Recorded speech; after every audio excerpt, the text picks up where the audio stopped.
warahmatullahi wabarakatuh. Baiklah, kami dari kelompok 9 akan mempresentasikan hasil makalah kami dengan judul Islam di Filipina.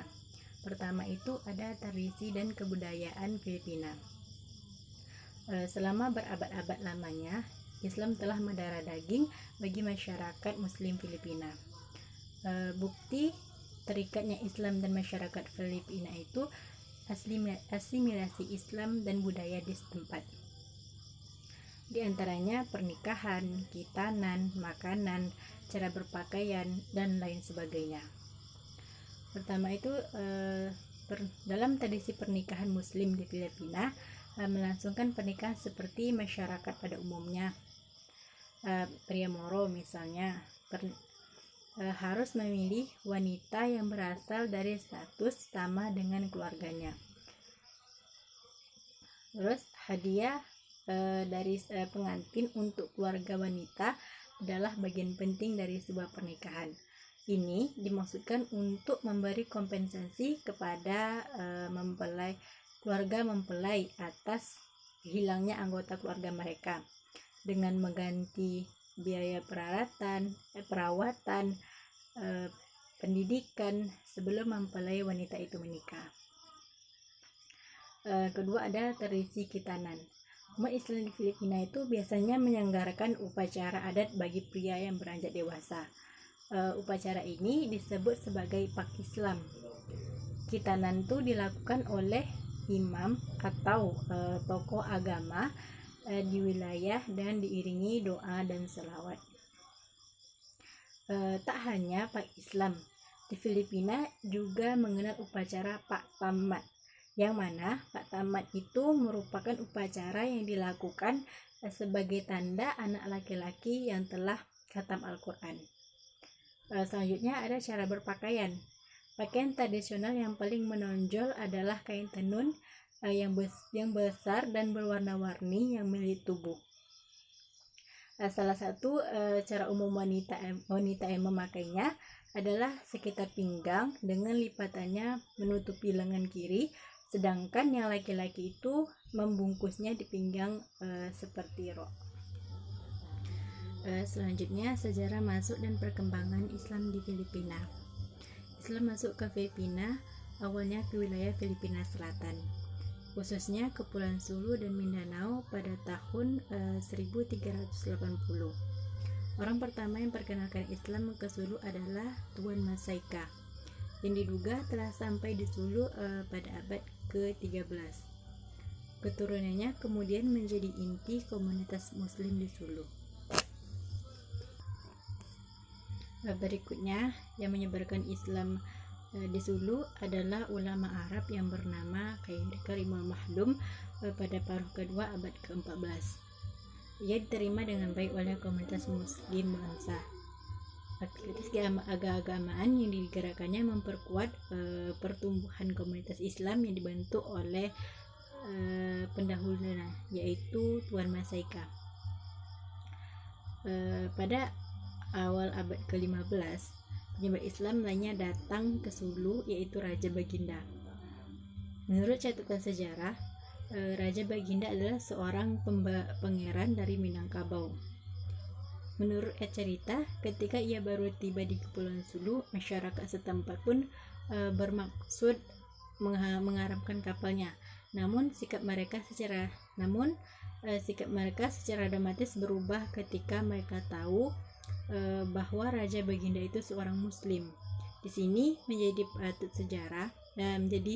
patut dicatat bahwa seorang Islamisasi sudah mencapai tahap di mana menjadi Muslim telah menjadi paspor untuk dapat diterima dalam sebuah komunitas. Islam ke Sulu pada tahun 1450 itu, yaitu ada Syarif Abu Bakar. Dia merupakan orang Arab kedua yang datang menyebarkan Islam ke Sulu. Ia diangkat oleh Raja Baginda sebagai kadi dan imam.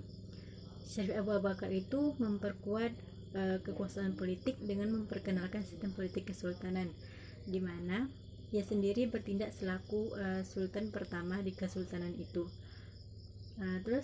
Pada 30 tahun pertama pemerintahannya, ia itu berhasil mengislamkan berhasil membangun sejumlah masjid dan madrasah.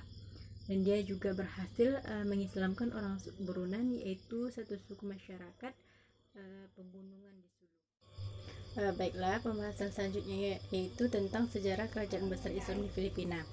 Pertama ada Kesultanan Sulu Darul Islam.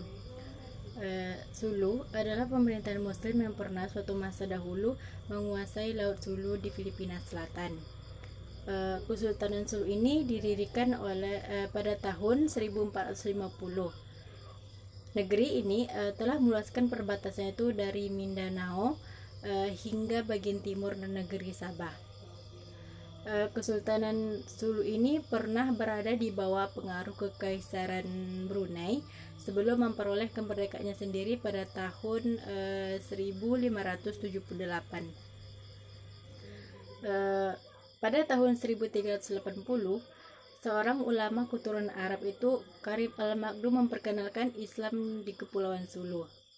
Kemudian Raja Bengindo itu yang berasal dari Minangkabau melanjutkan penyebar Islam di wilayah ini. Hingga akhir hayatnya Raja Begindo itu telah mengislamkan masyarakat Sulu sampai ke Pulau Sibutu. Sekitar tahun 1450, seorang Arab dari Johor yaitu Syarif ul Hasim Syed Abu Bakar tiba di Sulu. Ia kemudian menikah dengan permaisuri putri Raja Begindo, dan setelah kematian Raja Begindo itu Abu Bakar itu melanjutkan pengislaman di wilayah ini. Pada tahun 1457 memproklamirkan berdirinya Kesultanan Sulu dan memakai gelar Paduka Maulana Masari Syarif Sultan Hasim Abu Bakar.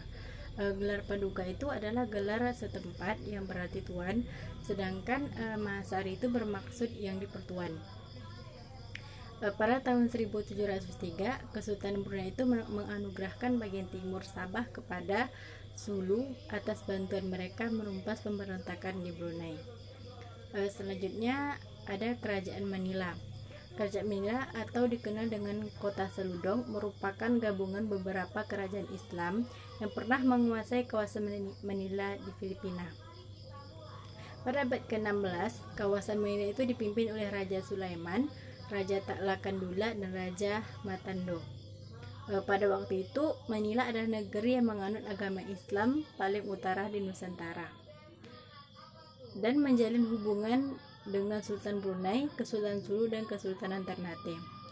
Islam datang ke Manila ini pada tahun 1565 mengikuti pedagang Melayu dari Indonesia. Assalamualaikum warahmatullahi wabarakatuh. Saya Vera Armaya akan melanjutkan penjelasan tentang sosial, politik, dan hukum yang ada di Filipina. Sosial, Filipina merupakan salah satu negara di Asia Tenggara yang mayoritas penduduknya itu beragama Katolik. Islam menjadi agama minoritas. Meskipun Islam menjadi agama minoritas, terdapat wilayah yang menjadikan Islam sebagai agama mayoritas, yaitu di Filipina bagian selatan. Proses Islamisasi di Filipina pada awalnya terjadi karena 3 hal, yaitu perkawinan, perdagangan, dan politik.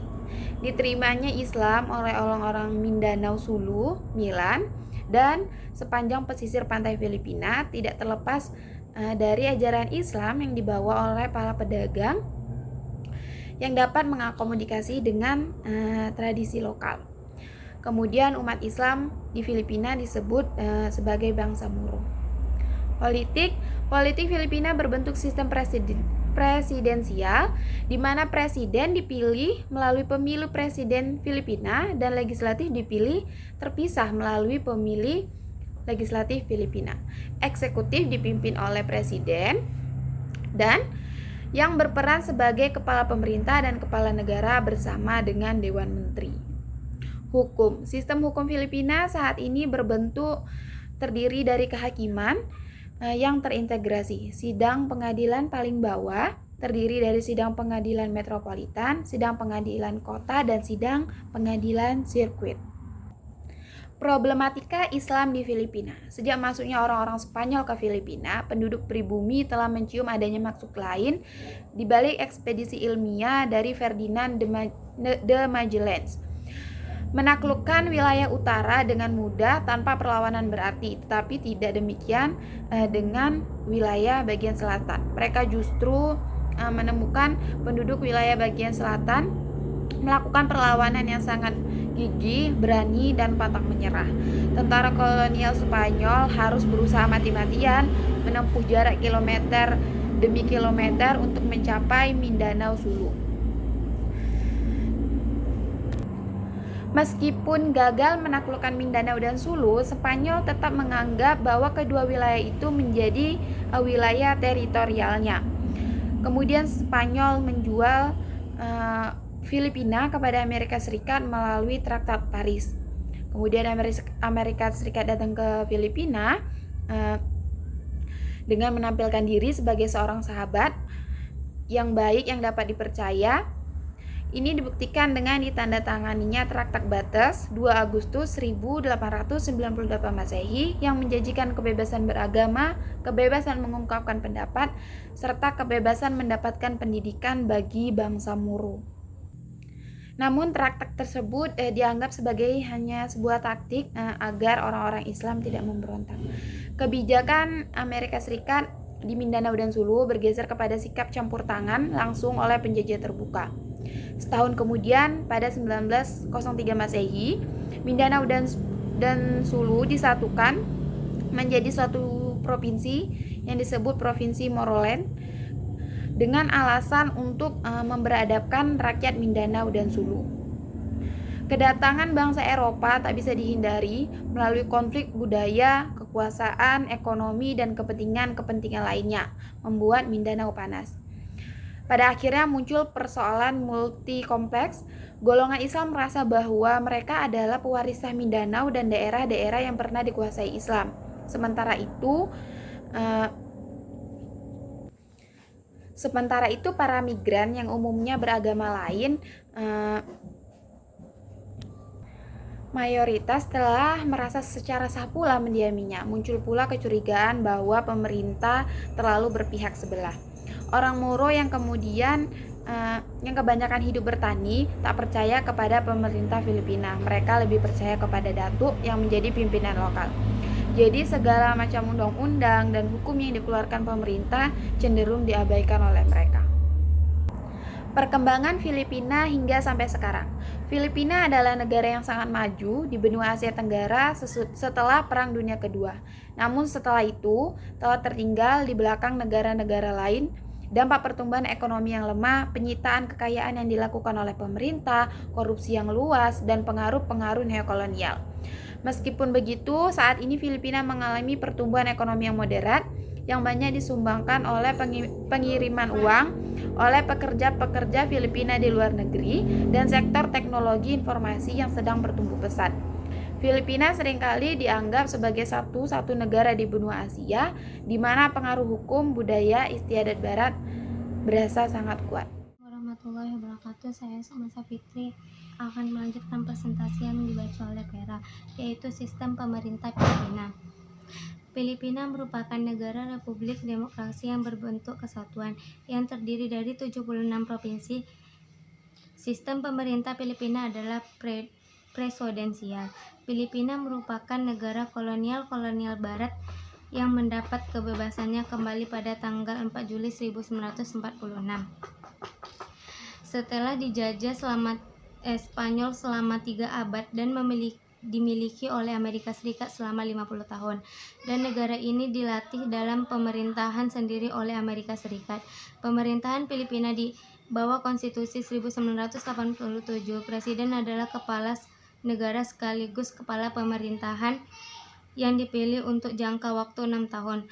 Presiden dibantu oleh kabinet menteri. Legislatif terdiri atas Senat dan Dewan Perwakilan Pengadilan Tertinggi yang terdiri atas Ketua Mahkamah Agung dan 14 hakim asosiasi. Ditunjuk oleh Presiden berdasarkan rekomendasi dan Dewan Yudisial. Pemerintah lokal 81 provinsi, 1.118 kota charter dan lebih dari 1.500 kota madya memiliki pejabat lokal yang dipilih rakyat tetapi tunduk pada kontrol pemerintahan pusat. Beberapa provinsi selatan dengan populasi Islam besar ditetapkan sebagai provinsi atau daerah otonom dan diberikan hak-hak istimewa. Demokrasi di Filipina tumbang pada tahun 1971 ketika hukum darurat militer dicanangkan oleh Presiden Ferdinand Marcos yang tidak mau menerima perbatasan kekuasaan selama 2 kali masa jabatan. 15 tahun setelah pemberontakan damai pada tahun 1986 menggulingkan Presiden Ferdinand Marcos, kembali Filipina memasuki masa demokrasi yang majelis tinggi atau senat memiliki 24 anggota yang secara langsung dipilih untuk mengabdi dengan masa waktu untuk 2 masa berturut-turut. Majelis Rendah atau Dewan Perwakilan DPR memiliki maksimal 260 anggota dan dengan masa jabatan selama 3 tahun. 2008, Wakil Presiden langsung dan DPR dibatasi dan 52 orang dipilih tidak langsung dari daftar nominasi kelompok minoritas masyarakat adat. Anggota DPR dibatasi masa baktinya untuk 3 kali berturut-turut. 2/3 suara Kongres diperlukan untuk menolak hak veto undang-undang yang diusulkan Presiden. Dari 1907 sampai 1916, Komisi Filipina yang dipimpin oleh Gubernur Jenderal AS menjabat sebagai majelis tinggi dari Parlemen kolonial dan pada saat yang sama juga menjalankan kekuasaan eksekutif. Pada 29 Agustus 1916, Kongres Amerika Serikat memberlakukan Akta Otonomi Filipina atau yang umum dikenal sebagai Undang-Undang Jones yang merintis jalan untuk pembentukan Kongres Filipina yang terdiri dari 2 kamar. Senat berfungsi sebagai majelis tinggi, sementara Dewan Perwakilan sebagai majelis rendahnya. Komisioner Presiden Filipina Manuel L. Quezon mendorong ketuanya, Sergio Osmeña, untuk mencalonkan diri sebagai pimpinan Senat, tetapi Osmeña lebih suka memimpin majelis rendah. Quezon kemudian mencalonkan diri untuk Senat yang menjadi Presiden Senat selama 19 tahun berikutnya, dari 1916 sampai 1935. Untuk Ketua Senat yang menjabat hingga tahun 2017 ialah Juan Ponce Ernil. H. Konsep toleransi Filipina. Bangga sebagai orang Katolik, tentunya sebagai penduduk mayoritas di Filipina, di mana tengah tertimpa duka oleh karena ledakan bom bunuh diri tersebut. Namun, sebagai mayoritas mereka bukannya membalas dendam, namun justru bangkit dan bergerak menawarkan kasih, melindungi sesama umat Islam, seraya bergandengan tangan mengkampanyekan perdamaian dan solidaritas. Kasih dan damai itulah salah satu ciri khas iman Katolik yang lebih besar, dan iman pengharapan adalah kasih.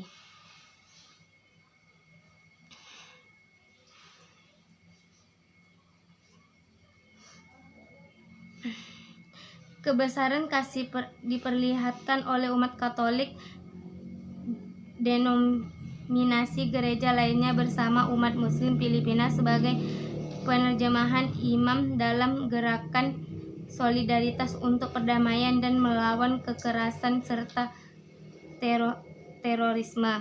Sebagai negara mayoritas Katolik, dan kasih diperlihatkan oleh umat Katolik, denominasi gereja lainnya bersama umat Muslim Filipina sebagai penerjemahan imam dalam gerakan solidaritas untuk perdamaian dan melawan kekerasan serta terorisme. Sebagai negara mayoritas Katolik, tidak ada sedikit pun dendam dan kebencian pada umat beragama tertentu. Ketika bom bunuh diri di Jolo mengatasnamakan agama tertentu, tetapi justru melindungi yang dianggap minoritas.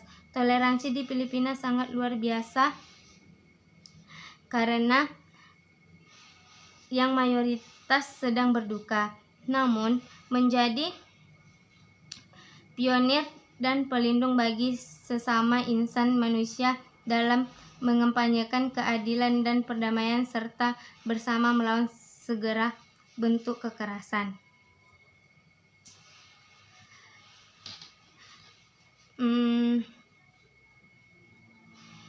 Jadi agama Katolik itu tidak saling bermusuhan, malah justru mereka saling melindungi walaupun berbeda agama. Katolik misalnya pada kasus tersebut.